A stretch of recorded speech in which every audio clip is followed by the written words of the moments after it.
দেখো আগে কি খাচ্ছি বলো তো। এখানে আছে মাছের তেল দিয়ে, আর এখানে একটু কাঁচা লঙ্কা নিয়েছি, আর এখানে আছে 2 পিস কাতলা মাছ ভাজা। এই হচ্ছে কি আজকে আমার দুপুরবেলার মেনু। হে বন্ধুরা, welcome back to our channel. কেমন আছো তোমরা সবাই? আশা করি তোমরা সকলেই খুব ভালো আছো। আমি এই জাস্ট স্নান করে উঠলাম, আর আজকে সত্যি কথা বলতে না ভিডিও করতে ইচ্ছা করছিল না সকাল থেকে। তাই জন্য ভাবলাম কি একটু গল্প করতে করতে ভিডিও করি। মানে আমার কাছে একটা ভিডিও স্টকে আছে যেটা আমি আজকে পোস্ট করতে পারি, তা কালকে কিছু পোস্ট করব ভাবলাম যে দূর একটু খাওয়া দাওয়া করি নিজের মতো করে। মোহর গেছে মায়ের সাথে ক্যারাটে ক্লাসে, আর আমি খেতে বসেছি এখন। আজকে হচ্ছে গিয়ে সানডে। তো আমি এখানে আজকে কি করেছি বলো তো, মাকে বললাম, আজকে মায়ের ভিডিও হয়েছে, বিরিয়ানি নিয়ে এসেছিলাম আমি আজকে। তো আজকে মাকে বললাম, মা আমাকে একটু মাছের তেল করে দাও, জানি না এখনো মাছের তেলটা ভালো কিনা, তিতো কিনা। তো মা করে দিল গরম গরম ভাতে। অনেক দিন থেকে মাছের তেল খেতে ইচ্ছা করছিল, সেই কারণে ভালো তেলটা। ভালো একটু গল্প করি তোমাদের সাথে, সেরকম কিছু নেই, একটু জাস্ট খেতে ইচ্ছা করলো, কথা বলারও কিছু নেই। তোমরা গল্প শুনতে চেয়েছো রাজনন্দিনী মায়ের, আমাদের বাড়ির পুজোর, তবে ওটা একটু অন্যরকমভাবে বলবো, বেশ সুন্দর করে। এখন এমনি একটু গল্প করি। বছর তো প্রায় শেষ, নতুন বছরে কার কি প্ল্যান? আমার এখনো কোনো প্ল্যান নেই। প্রথমে প্ল্যান হয়েছিল সবাই মিলে আমাদের বাড়িতে পিকনিক করব, তা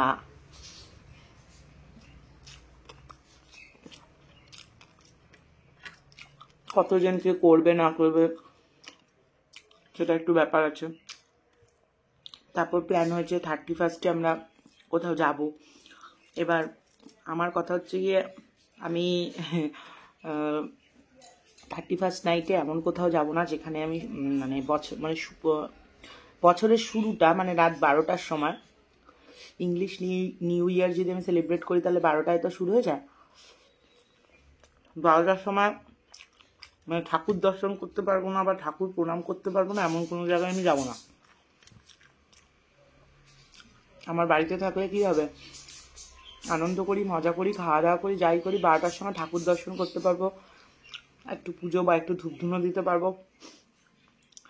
তো এটাই হচ্ছে ব্যাপার। তা এখন সেটা নিয়ে একটুখানি সন্দেহ আছে। যদি এমন কোথাও যেতে পারি যেটা ঠাকুরের স্থান, সেখানে আমি 31 নাইটে যেতে পারি, আদারওয়াইজ আমি বাড়ি ছেড়ে কোথাও যাবো না। এটা নিয়ে একটু কনফিউশনে আছি, কী করব। একটা প্ল্যান হয়েছে, দেখা যাক কি হয়। তোমাদের কার কি প্ল্যান আমাকে অবশ্যই জানিও কমেন্ট করে।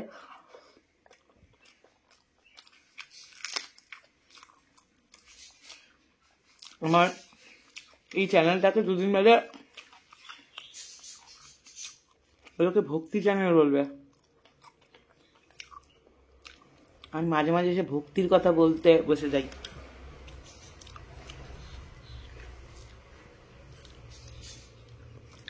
মাছের তেলটা মা বানিয়েছে, মা কিন্তু খুব সুন্দর মাছের তেল বানায়, কিন্তু আসলে তেলটা কম ছিল, আর মাল মেটেরিয়াল এত বেশি দিয়ে দিয়েছে, মানে আলু বেগুন এসব এত দিয়ে দিয়েছে, মাছের তেলের ফ্লেভারটা আসছে না, মনে হচ্ছে আলু বেগুনের চচ্চড়ি খাচ্ছি।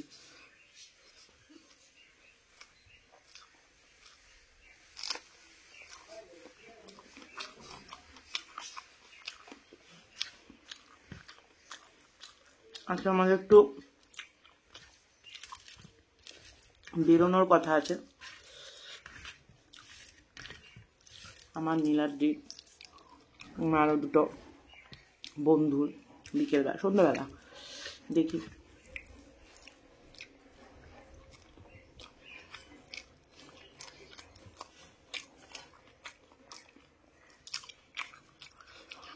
মাঝে মাঝে এরকম গল্প করতে করতে, টিভি দেখতে দেখতে খেতে এত ভালো লাগে না, কি বলবো। আচ্ছা তোমরা কারা কারা স্কুইড গেম দেখেছো বলো তো? স্কুইড গেম 2 রিলিজ করেছে, দেখেছো? আমি 2টো পার্ট দেখেছি, শেষ করতে পারিনি, কারণ মাঝখানে ভুলভুলাইয়া 2টা দেখলাম, ভুলভুলাইয়া 3 মাথা ধরে গেল। কালকে দেখার কথা ছিল। হইচইতে টেক্কা রিলিজ করেছে সৃজিত মুখার্জি, দারুণ লেগেছে, দারুণ মানে দারুণ, ক্লাইম্যাক্সটা তো অসাধারণ। দেখলাম, আজকে দেখার কথা ছিল টেক্কাটা, রাত্রিবেলা বসে এই টেক্কা বলছি, স্কুইড গেম সিজন 2 দারুণ লাগছে। যারা দেখো নেই তারা অবশ্যই দেখো, যাবে সিজন 1টা না দেখলে সিজন 2 এর মজা পাবে না। অসাধারণ।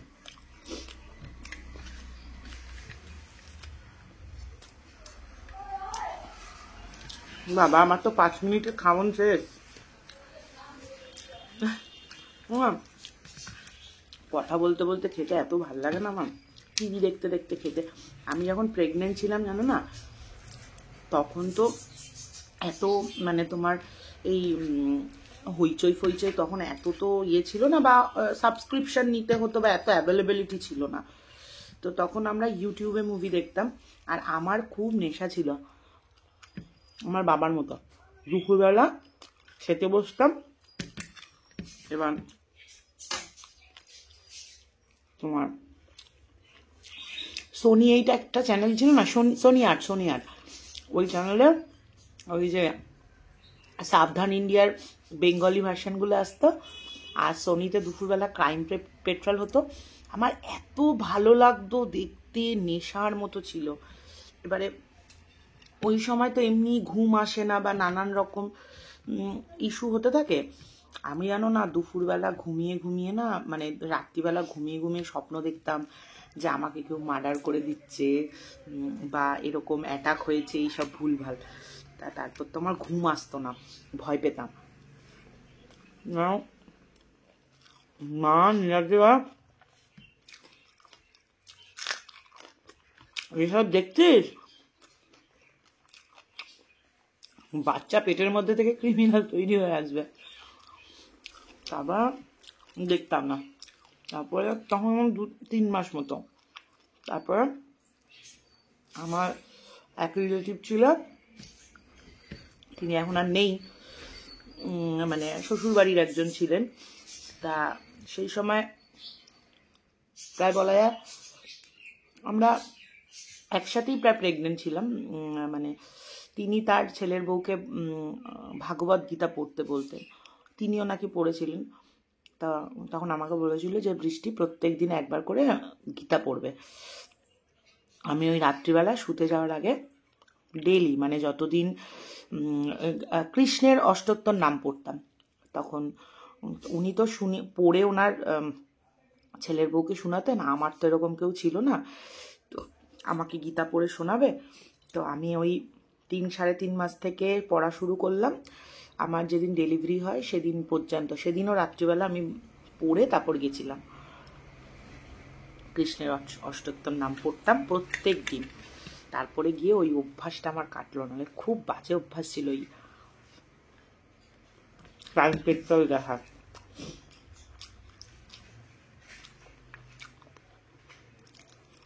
এখনো যেমন আমি থ্রিলার মুভি দেখতে বা ক্রাইম মুভি দেখতে আমার ভীষণ ভালো লাগে। যেমন আমার লাইফের দেখা হিন্দির মধ্যে বেস্ট বলা যায় থ্রিলার মুভি হচ্ছে তোমার, যেটা ভেরি রিসেন্টলি তোমার বলিউডও কপি করেছে, বাট ওটার মতো না। তোমার যদি কেউ দেখতে চাও অবশ্যই দেখো ইউটিউবে, রাতসাসান, এটা সাউথের মুভি। আর আমার সাউথের মুভি দেখতে ভীষণ ভালো লাগে। আমার কারোর যদি রেকমেন্ডেশন লাগে সাউথের মুভির আমাকে বলবে, আমি দেবো। আমি এমন কোনো সাউথের মুভি নেই যেটা দেখিনি বা দেখি না। তো রাতসাসান আমার দেখা বেস্ট ক্রাইম থ্রিলার, ওরম মুভি হয় না। প্রত্যেক মুহূর্তে টুইস্ট। তারপরে আর একটা তোমার ফ্যামিলি ড্রামা, কিন্তু ক্লাইম্যাক্স অসাধারণ, সেটা হচ্ছে সাই পল্লবীর গার্গী, দারুণ লেগেছিল। ওটাও দেখো, হেভি লাগবে। ক্লাইম্যাক্স দেখে মাথা খারাপ হয়ে যাবে, মনে হবে কি দেখলাম। মহারাজা ফাহারাজা তো রিসেন্ট এসছে, এখন মানুষ প্রচুর পরিমাণে সাউথের মুভি দেখে। আমি বলছি তখন ধরে রাখো 2014-15 আমরা তখন থেকে সাউথের মুভি দেখি। আমাদের কী ছিল বলো তো, অফিস করতাম তো সোম থেকে শনিবার রাত্রিটা আমার আর নীলাদ্রির কাছে প্রচুর এক্সাইটেড ছিল। শনিবার রাত্রিবেলা তখন আমাদের স্যামসাংয়ের এলইডি টিভি ছিল, একটু ছোটো সাইজের টিভি ছিল। শনিবার রাত্রিবেলা আমরা কী করতাম, বেশ ভালো মুভি দেখে রাখতাম। মানে শনিবার দিন থেকে অফিসে গিয়ে আমি সার্চ করতাম ইউটিউবে কোনটা দেখবো। দুটো তিনটে মুভি নীলাদ্রিকে দিয়ে রাখতাম।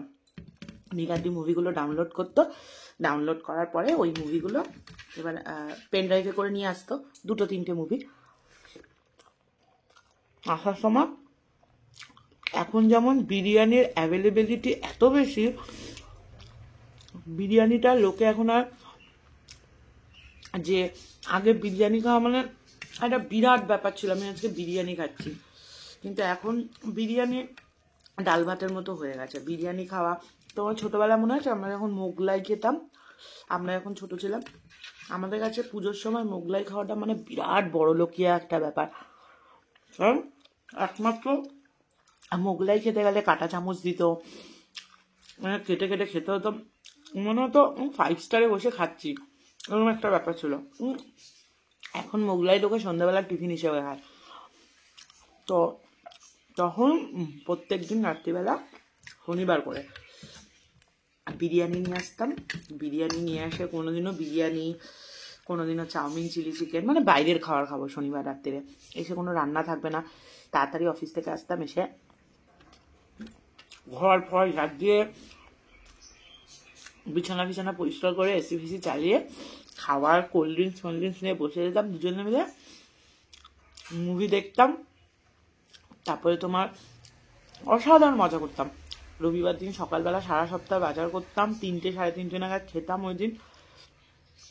সেই সময়টা তো আমাদের কাছে পয়সা ছিল না, কিন্তু অনেক বেশি সুখ ছিল জানো তো জীবনে। মানে আমার পয়সা ছিল না, মানে এখন বা সেই পরে যে নীলাদ্রি এখন যে কোম্পানিতে কাজ করে, যে মাইনে পায় বা যেটুকুনি আভিজাত্য ছিল, সেটুকুনি আভিজাত্য ছিল না, কিন্তু না জীবনে প্রচুর সুখ ছিল। পুজোর সময় আমি আর নীলাদ্রি ঠাকুর দেখতে চলে যেতাম, যাই ছিল আমি আর নীলাদ্রি ছিলাম। কিন্তু হঠাৎ করে আমার লাইফে যে কী চেঞ্জেস এলো জানি না, আমি বড্ড আগাছা হয়ে গেলাম, মানে পরনির্ভরশীল হয়ে গেলাম, একা চলতে পারি না, জানি না কেন। ওই সময়টাতে আমি খুব হ্যাপি ছিলাম যখন চাকরি করতাম, পয়সা কম কামাতাম কিন্তু আমি সুখী ছিলাম। বাইরের জগৎটা চিনতাম, জানতাম। এখন আমাকে ঘোলার মোড়ে দাঁড় করিয়ে দিত, আমি রাস্তা পার হওয়ার আগে 10 বার ভাবি। আর মেয়েকে নিয়ে তো রাস্তায় বেরোতেই পারি না, মানে আমার মেয়ে যদি রাস্তায় বেরিয়ে বলে মা হিসু পেয়েছে, হয়ে গেল আমার চোখ মুখ অন্ধকার হয়ে যাবে, আমি কোথায় বসাবো, কি করাবো। এই জন্য আমার মেয়েও রাস্তায় বেরিয়ে কিন্তু ওর বাবাকে ছাড়া কিছু বোঝে না। আমি আমার মেয়েকে নিয়ে একা বেরোই না, কারণ আমি চলতেই পারি না। আমার মেয়ে রাস্তায় বেরিয়ে জানে আমার মা হচ্ছে বলদ কোম্পানির চেয়ারম্যান, রাস্তায় বেরোলে ওই জন্য ও যা করবে যতটুকুনি করবে বাবার কোলে ওঠা, বাবার সাথে ঘোরা, সব কিছু বাবার সাথে, আমি পারি না। এখন এই তোমাদের সাথে কথা বলতে বলতে মাঝে মাঝে আমার পুরনো স্মৃতিচারণ হয়, ভালো লাগে। এখন আমি যদি আমার বরের কাছে পুরনো স্মৃতিচারণ করতে বসি, থোড়াই ও শুনবে না অন্য কারোর কাছে আমার পুরনো স্মৃতিচারণ করতে বসলে সে শুনবে? কেউ শুনবে না। এই ক্যামেরাটা চালিয়ে যখন বসি, একটা সত্যি কথা আজকে বলি তোমাদেরকে, সেটা হচ্ছে গিয়ে ইউটিউব আমাকে পয়সা দিয়েছে। আজকে হয়তো রাস্তা মেলাতে গেলে 2-4 জন বলে দিদি তোমার ভিডিও দেখি ভালো লাগে। সব থেকে বেশি কী দিয়েছে জানো ইউটিউব আমাকে? সেটা হচ্ছে ইউটিউব আমার একাকিত্ব দূর করেছে।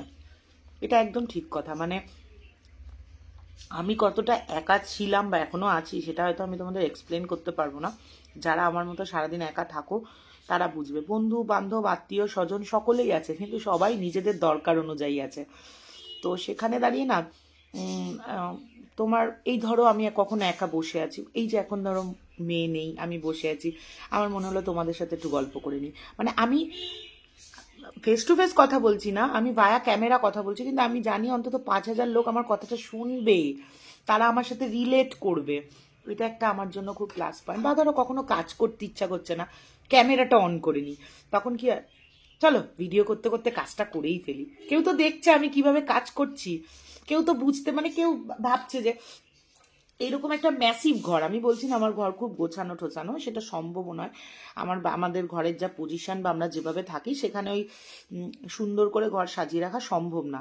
তো যেরকমই আছে, আমার মতো করে যারা থাকে তারা যখন দেখে, দেখো বসেছি কিরকম, তারা যখন দেখে যে তোমার এই আমাদের মতনই তো আমাদের মতনই করছে, আমার মনে হয় যে ওই যে জিনিসটা আমার সঙ্গে সকলে রিলেট করে না, আমার ওই জিনিসটা না ভীষণ ভালো লাগে। মানে আমার ওই মানে ওই ওই চকমকে ব্যাপারটা আমার কোনো কালেই খুব একটা পছন্দ ছিল না, এবং এখনো নেই। তো এইটা আমাকে ইউটিউব দিয়েছে, একটা ভার্চুয়াল লাইফ দিয়েছে, যেটা আমাকে এনার্জি দেয় কাজ করার জন্য। এটা একদম ঠিক কথা, যে চলো আমি কাজটা করতে থাকি, আর লোকে তো দেখছে যে আমি বাসনটা মাজছি, আমি ঘরটা মুছছি, ভাল লাগছে না, ল্যাথ খাচ্ছি, হঠাৎ করে উঠে বসে যাই কাজ করতে। তো এটা আমাকে তোমরা দিয়েছো, তার জন্য থ্যাংক ইউ। ভাত উড়িয়ে দিয়েছি, এই লঙ্কাটার খেতে পাইনি, এই লঙ্কাগুলো হেভি ঝাল, খাওয়া যায় না। এই লঙ্কাটাকে ধুয়ে রেখে দেবো নুনের মধ্যে, আবার যখন মা চাইবে দিয়ে দেবো। কোনো জিনিসই আমরা নষ্ট করি না, আমাদের যেগুলো এঁঠো থাকে ওগুলো আমরা খেয়ে নিই, আর যেগুলো বাকি থাকে সেগুলো দিদিকে দিয়ে দিই। আর এবার অনেকে বলবে যে দিদিকে বাসি খাবার কেন দাও, ধুর আমরা নিজেরাই বাসি খাই, তো দিদিকে না দেওয়ার কি আছে। আমি নিজে যেটা করি সেটা অন্য লোকের সাথে করতে কি অসুবিধা। এখন আমি আমার এঁঠোটা তো আমি খাওয়াই না কাউকে, আমি আমার নিজের এঁঠো অন্য কাউকে খাওয়াই না, কিন্তু বাসি টাসি আমরা সবাই খাই, অত স্ট্যান্ডার্ড লোকজনই আমরা। তো চলো, বেশ ভালো লাগলো তোমাদের সাথে গল্প করে, আমারও খাওয়া দাওয়াটা হয়ে গেল।